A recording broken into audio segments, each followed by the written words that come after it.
ఓం శాంతి.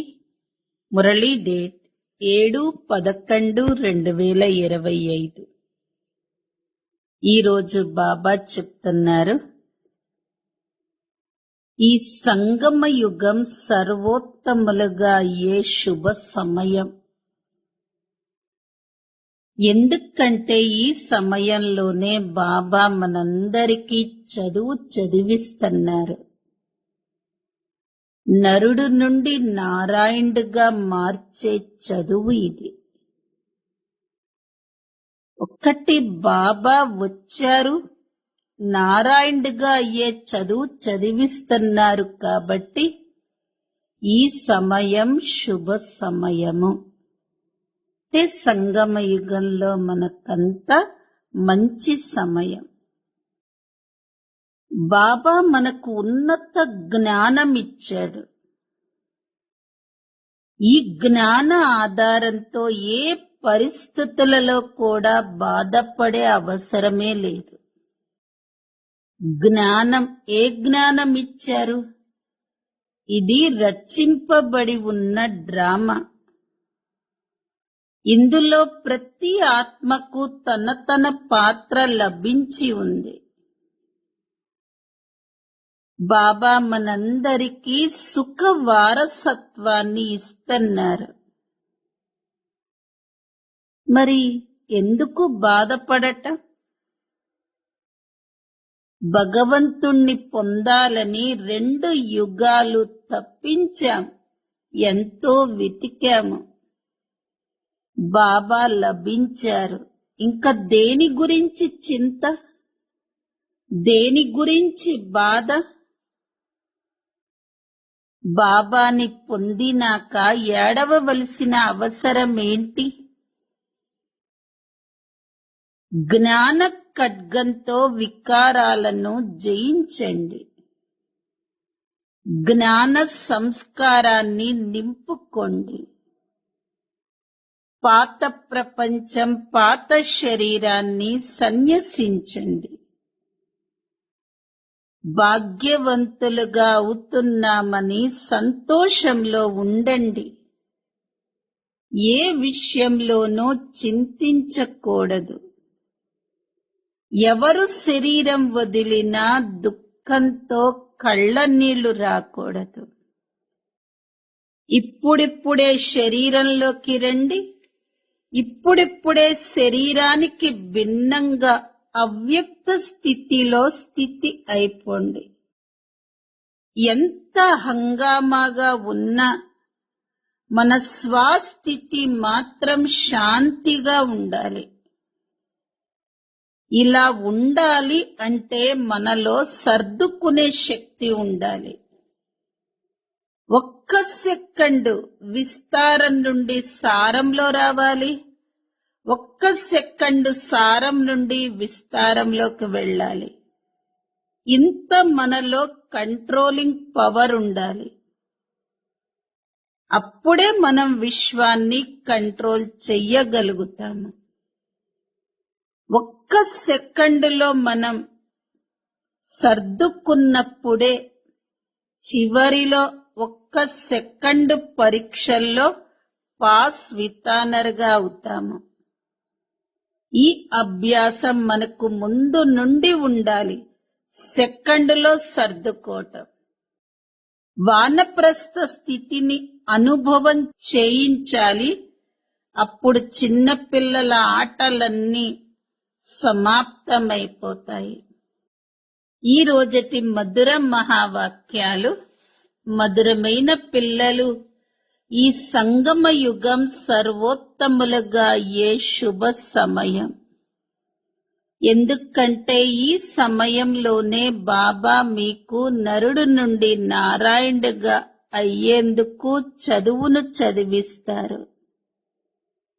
ప్రశ్న: పిల్లలైన మీ వద్ద ఏ జ్ఞానం ఉన్న కారణంగా మీరు ఎట్టి పరిస్థితులలోనూ ఏడవరు? జవాబు: మీ వద్ద ఈ రచింపబడి ఉన్న డ్రామా జ్ఞానం ఉంది. ఇందులో ప్రతి ఆత్మకు తన తన పాత్ర లభించిందని బాబా మనకు సుఖ వారసత్వాన్ని ఇస్తున్నారని మీకు తెలుసు. మరి మీరు ఎలా ఏడవగలరు? పారబ్రహ్మ తత్వంలో ఉండే తండ్రి చింత ఉండేది, వారు లభించేశారు. ఇంకేం కావాలి? భక్తావరులైన పిల్లలు ఎప్పుడూ ఏడవరు. ఓం శాంతి. ఆత్మిక తండ్రి కూర్చుని ఆత్మిక పిల్లలకు ఒక విషయాన్ని వివరిస్తారు. చిత్రాలలో కూడా త్రిమూర్తి శివ్ బాబా పిల్లలకు అర్థం చేయిస్తున్నారు అని వ్రాయాలి. మీరు కూడా ఎవరికైనా అర్థం చేయిస్తే శివ్ బాబా ఇలా చెప్తున్నారు అని ఆత్మ అయిన మీరు అంటారు. బాబా మీకు అర్థం చేయిస్తున్నారు అని ఈ బాబా కూడా అంటారు. ఇక్కడ మనుష్యులు మనుష్యులకు అర్థం చేయించరు. పరమాత్మ ఆత్మలకు అర్థం చేయిస్తారు. లేక ఆత్మ ఆత్మకు అర్థం చేయిస్తుంది. జ్ఞాన సాగరుడు ఒక్క శివ్ బాబానే. వారు ఆత్మిక తండ్రి. ఈ సమయంలో ఆత్మిక పిల్లలకు ఆత్మిక తండ్రి నుండి వారసత్వం లభిస్తుంది. ఇక్కడ దైహికమైన అహంకారాన్ని వదలవలసి ఉంటుంది. ఈ సమయంలో మీరు దేహి అభిమానులుగా అయి బాబాని స్మృతి చెయ్యాలి. కర్మలు కూడా చెయ్యండి. వ్యాపార వ్యవహారాలు మొదలైనవి కూడా నడిపిస్తూ ఉండండి. కానీ ఎంత సమయం లభిస్తే అంత సమయం స్వయాన్ని ఆత్మగా భావిస్తూ బాబాని స్మృతి చేసినట్లయితే వికర్మలు వినాశనం అవుతాయి. శివ్ బాబా వీరిలోకి వచ్చారని మీకు తెలుసు. వారు సత్యము చైతన్యం. వారిని సత్ చిత్ ఆనంద స్వరూపము అని అంటారు. బ్రహ్మ విష్ణు శంకరులు లేక ఇంకా ఏ మనుష్య మాతృలకు ఈ మహిమ లేదు. ఉన్నతోన్నతుడైన భగవంతుడు ఒక్కరే. వారు పరమ ఆత్మ. ఈ జ్ఞానం కూడా కేవలం మీకు కేవలం ఈ సమయంలోనే ఉంది. ఇది మళ్ళీ ఇంకెప్పుడూ లభించదు. ప్రతి 5000 సంవత్సరాల తర్వాత మిమ్మల్ని ఆత్మ అభిమానులుగా చేసి బాబా స్మృతిని కలిగించేందుకు బాబా వస్తారు. దాని ద్వారా మీరు తమో ప్రధానుల నుండి సతో ప్రధానులుగా అవుతారు. ఇంకా ఏ ఉపాయము లేదు. మనుషులు హే పతిత పావన రా అని పిలుస్తారు, కానీ దాని అర్థాన్ని తెలుసుకోరు. పతిత పావన సీతారాం అని అన్నా బాగానే ఉంటుంది. మీరందరూ సీతలు లేక భక్తులు. తాను ఒక్క రాముడైన భగవంతుడు. భక్తులైన మీకు భగవంతుడి ద్వారా ఫలం కావాలి. ముక్తి లేక జీవన ముక్తియే ఫలం. ముక్తి జీవన ముక్తులకు దాత బాబా ఒక్కరే. డ్రామాలో ఉన్నతోన్నతమైన పాత్ర ఉన్నవారు ఉంటారు, అలాగే తక్కువ పాత్ర ఉన్నవారు ఉంటారు. ఇది అనంతమైన డ్రామా. దీనిని ఇంకెవరూ అర్థం చేసుకోలేరు. మీరు ఈ సమయంలో తమో ప్రధానులైన కనిష్ఠుల నుండి సతో ప్రధానులైన పురుషోత్తములుగా అవుతున్నారు.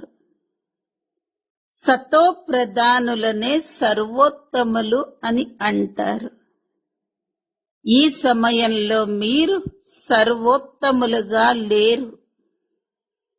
బాబా మిమ్మల్ని సర్వోత్తములుగా తయారు చేస్తారు. ఈ డ్రామా చక్రం ఎలా తిరుగుతూ ఉంటుంది అన్నది ఎవ్వరికీ తెలియదు. కలియుగం, సంగమయుగం, ఆ తర్వాత సత్యుగం. పాతదాన్ని కొత్తగా ఎవరు తయారు చేస్తారు? బాబా తప్ప ఇంకా ఎవరూ తయారు చెయ్యలేరు. బాబానే సంగమయుగంలో వచ్చి చదివిస్తారు. బాబా సత్యుగంలోనూ రారు, అలాగే కలియుగంలోనూ రారు. నా పాత్ర సంగమయుగంలోనే ఉంటుంది. కావున సంగమయుగాన్ని కళ్యాణకారి యుగము అని అంటారు అని బాబా చెప్తారు. సంగమయుగం చాలా ఉన్నతమైన శుభ సమయం. బాబా వచ్చి మిమ్మల్ని ఈ సమయంలో నరుడు నుండి నారాయణుడిగా తయారు చేస్తారు.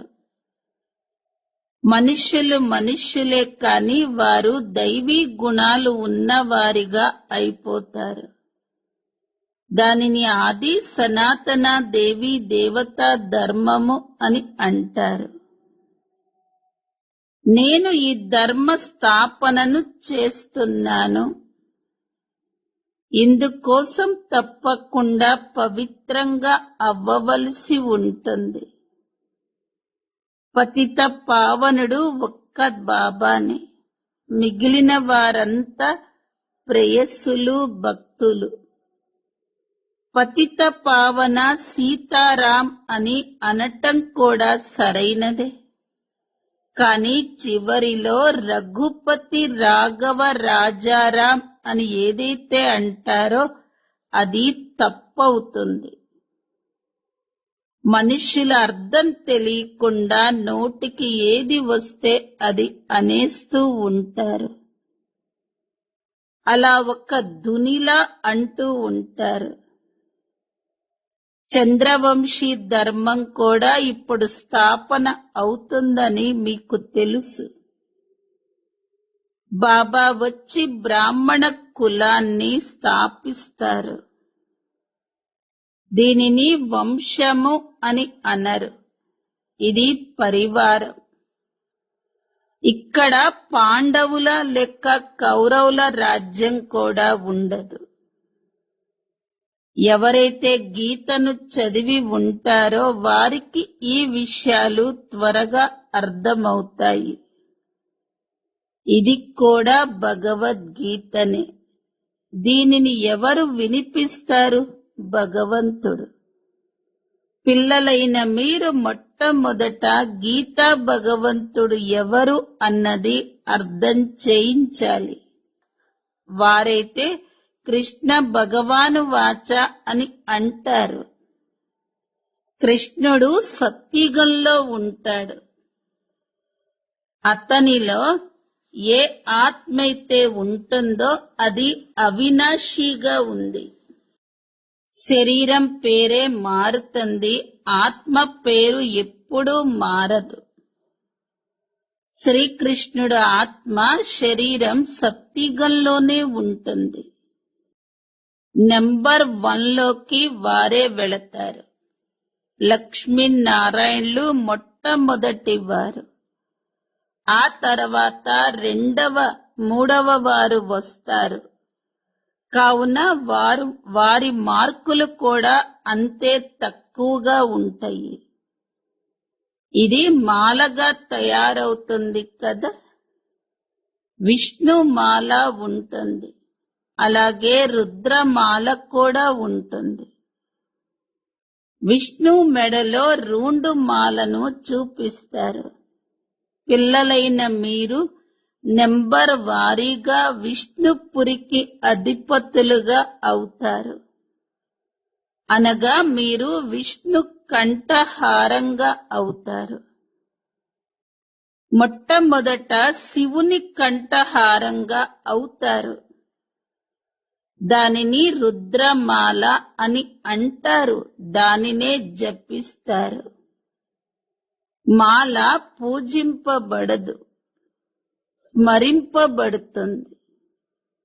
ఎవరైతే విష్ణుపురి రాజధానిలోకి నెంబర్ వారీగా వస్తారో వారే మాలలోని మణులుగా అవుతారు.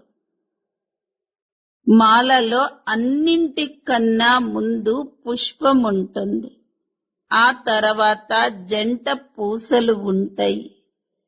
ఇది ప్రవృత్తి మార్గం కదా. బ్రహ్మ, సరస్వతి మరియు పిల్లలతో ప్రవృత్తి మార్గం ప్రారంభమవుతుంది. వీరే మళ్ళీ దేవతలుగా అవుతారు. లక్ష్మీనారాయణులు మొట్టమొదటివారు. పైన పుష్పంగా శివ్ బాబా ఉన్నారు. మాలను తిప్పుతూ తిప్పుతూ చివరిలో దానికి నమస్కరిస్తారు.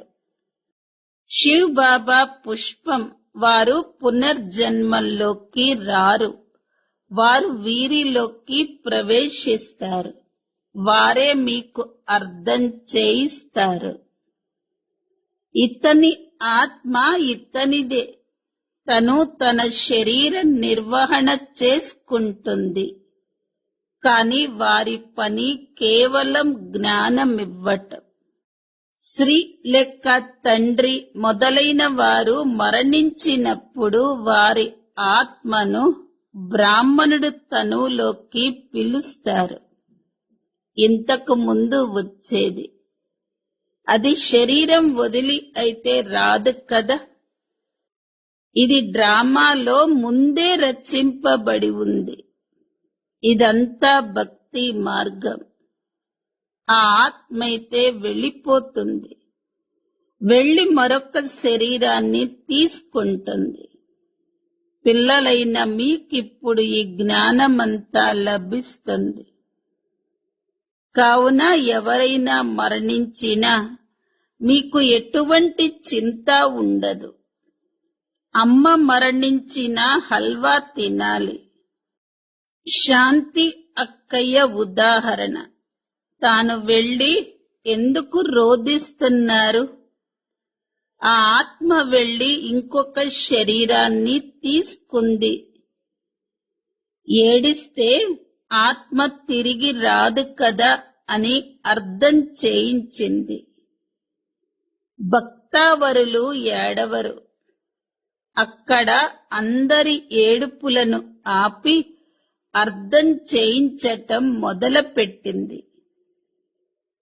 ఇలా ఎంతో మంది పిల్లలు వెళ్ళి ఇక ఏడుపు ఆపండి అని అర్థం చేయిస్తారు.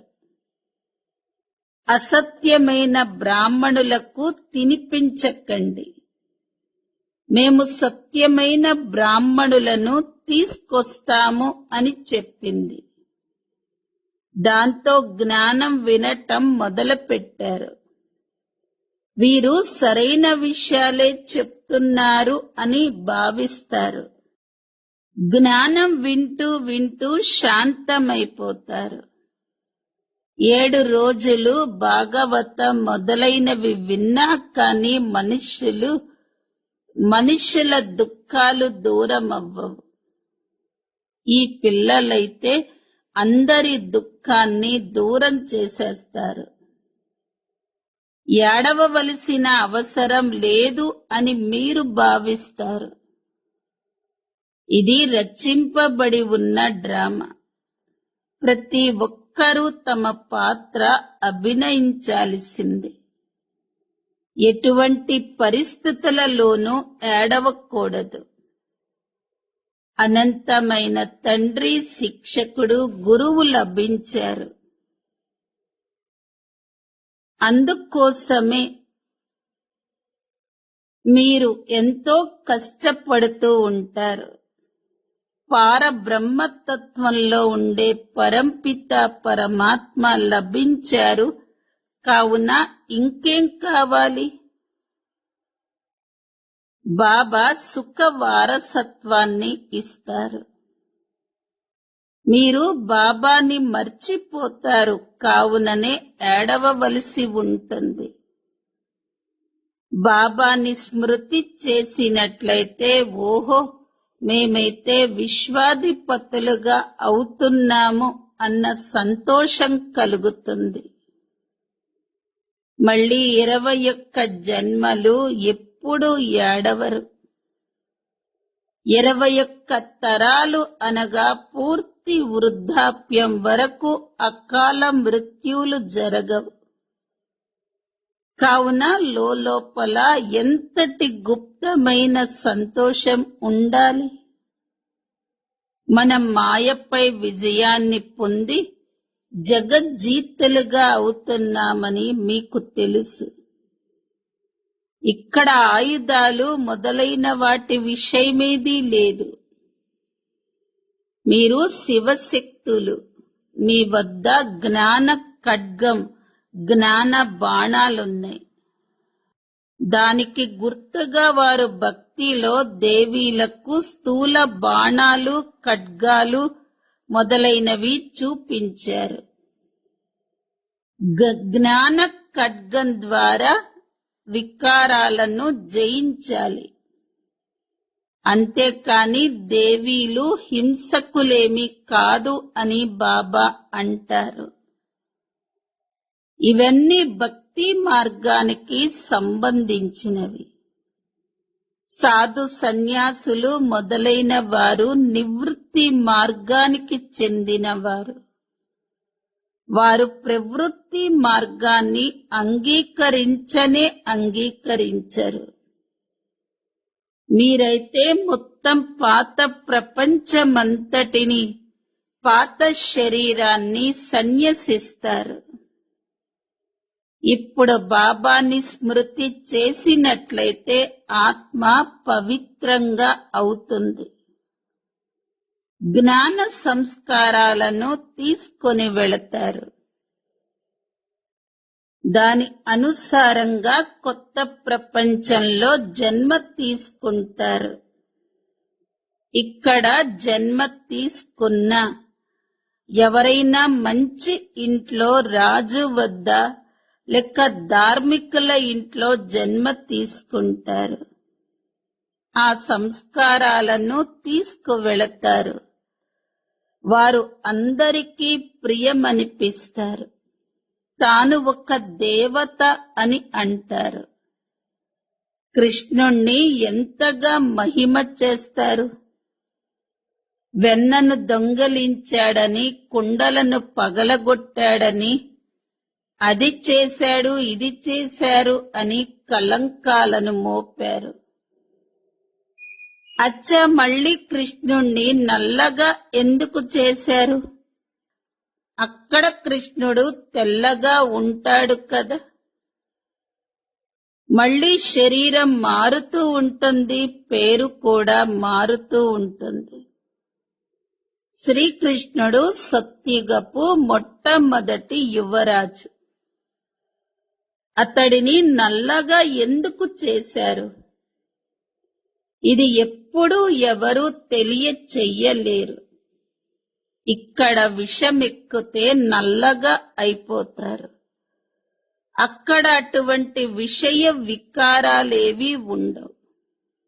ఇప్పుడు మీరు దైవీ సాంప్రదాయం వారిగా అవుతున్నారు. బ్రాహ్మణ సాంప్రదాయాలమైన మనల్ని గురించి ఎవ్వరికీ తెలియదు. మొట్టమొదట తండ్రి బ్రహ్మ ద్వారా బ్రాహ్మణులను దత్తత తీసుకుంటారు. వీరు ప్రజాపిత. మరి వీరి ప్రజలు కూడా ఎంతో మంది ఉంటారు కదా. సరస్వతిని బ్రహ్మ కూతురు అని అంటారు. తాను భార్య కాదు. ఇది ఎవ్వరికీ తెలియదు.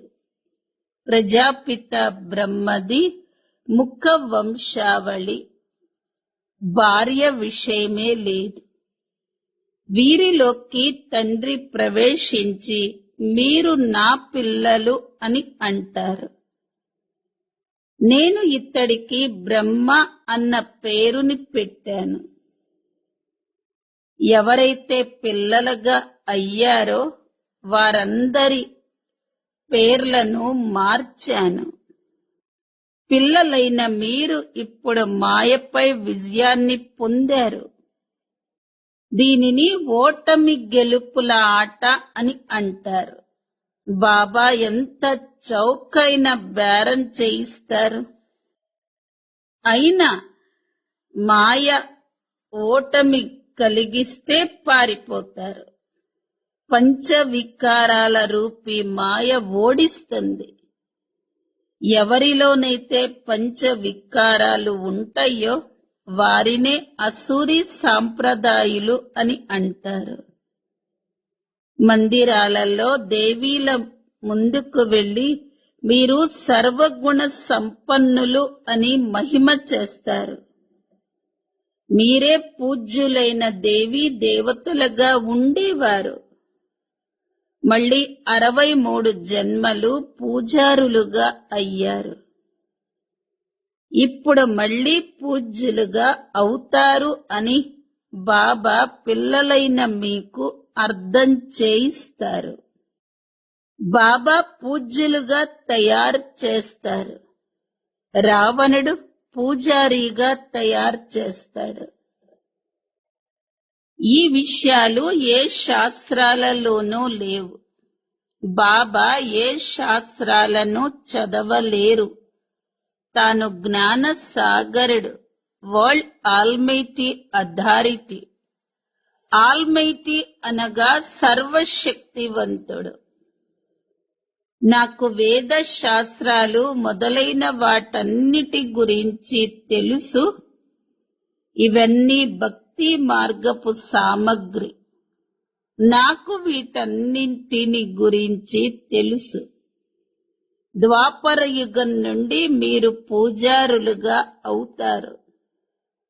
సత్యత్రేతాయుగాలలో పూజ జరగదు.